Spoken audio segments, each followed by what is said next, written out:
حصے کیے جائیں گے، 2 حصہ لڑکا کا ہوگا، 1 حصہ لڑکی کا ہوگا۔ صورتحال یہ ہے باپ مر جاتا ہے، مرتے ہی لڑکا اور لڑکی اپنے حصے کے مالک ہو جاتے ہیں، بلکہ مرض الوفات میں جب مر رہا ہے، ابھی روح پرواز نہیں ہوئی ہے، اس وقت ہی اس کی جائیداد کے 3 حصے ہو جاتے ہیں، 2 حصہ لڑکے کا، 1 حصہ لڑکی کا۔ لیکن سماج کی صورتحال یہ ہے کہ ہم اپنی بہنوں کو جائیداد میں حصہ نہیں دیتے ہیں۔ مسلمانوں اس کو سمجھ لیجئے، وہ حصہ اللہ کی طرف سے مقرر کیا ہوا ہے۔ لاج شرم اگر بہنیں معاف کر دیتی ہیں، لوگ ہیلے بہانے تدبیریں اختیار کرتے ہیں کہ کسی طریقے سے وہ جائیداد میں اور ترکہ میں حصہ نہ لے۔ میرے بھائیوں، علماء جانتے ہیں، اس مسئلے کو سمجھ لیجیے اچھی طرح کہ اگر ہم نے حصہ تقسیم کر کے بہن کو قابض دخیل نہیں بنایا، ابھی دکان اسی حالت میں ہے، مکان اسی حالت میں ہے، کھیت کھلیان اسی حالت میں ہے، یہ تو سب کو معلوم ہو گیا۔ کھیت کے 3 حصے ہوں گے، یہ سب کو معلوم ہو گیا۔ دکان 2-3 ہے، 2 دکان لڑکے کا اور 1 دکان لڑکی کے لیے، یہ تو منسوس مسئلہ ہے، یہ سب جانتے ہیں۔ لیکن یہ جو تدبیریں اختیار کی جاتی ہیں، یہ جو ہیلے بہانے بنائے جاتے ہیں اور بہنوں کو ترکہ نہ لینے پر مجبور کیا جاتا ہے، میرے بھائیوں اس مسئلے کو سمجھ لیجئے۔ ذمہ داری سے بول رہا ہوں کہ اگر بہن کو ہم نے قبضہ دخل نہیں دیا کہ یہ دکان تمہاری ہے اور یہ دونوں دکان میری ہے، یہ اتنا دھور تمہارا ہے، اتنا دھور میرا ہے، جب تک قبضہ دخل نہیں دیا، بہن نے لاج شرم میں معاف کر دیا، تو بھائی کے لیے زمین اور دکان کا وہ حصہ حلال نہیں ہوگا، وہ حرام رہے گا۔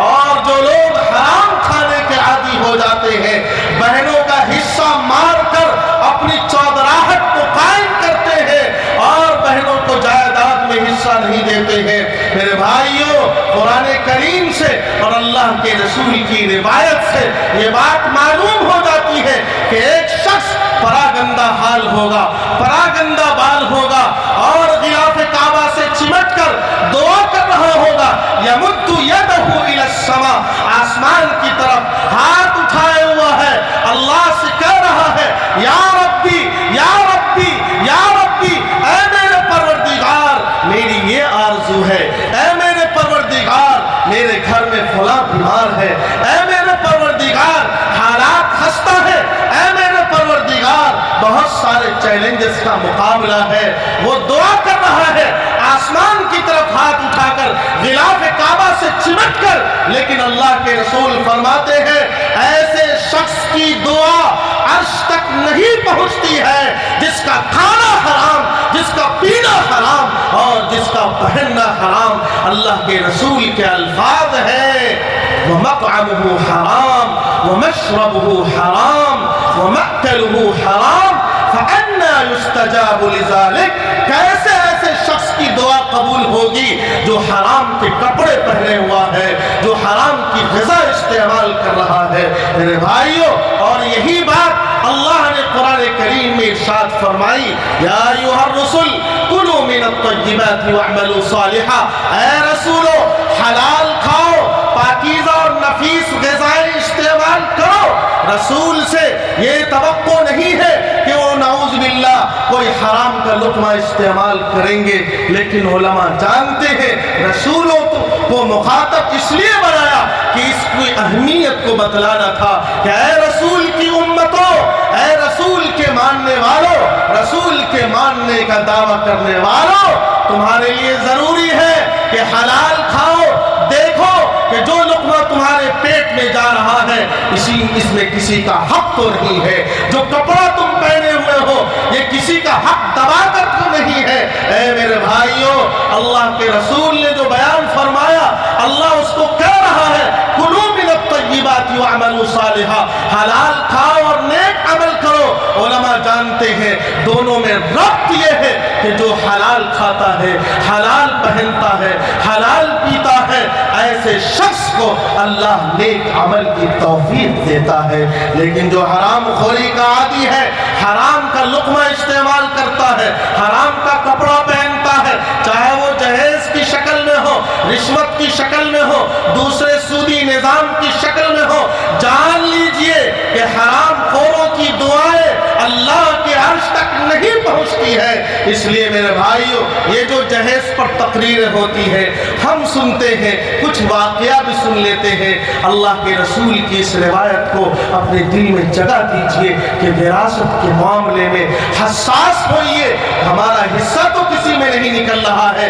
اسی لیے حضرت اقدس تھانوی نبر اللہ مرقدہ نے اپنے پہلوں کی جائیداد میں اپنا حصہ لیا ہی نہیں۔ انہوں نے کہا کس کس کو میں حق پہنچاتا رہوں گا، کس کس کا حق اس میں نکلے گا، انہوں نے حصہ نہیں لیا۔ لیکن وہ تو ان کے تقوی کی بات ہے، ہمیں یہ پیغام دینا ہے، ہمیں یہ عرض کرنا ہے میرے بھائیوں، میں بھی اس کا مخاطب ہوں، ہم سب کے سب مخاطب ہیں کہ جائیداد کا حساب لگا کر بہنوں کا حصہ ان کے حوالے کیجئے، پھر اگر وہ چاہے تو اپنی رضامندی سے وہ ہدیہ کرے تو وہ ان کی مرضی ہے۔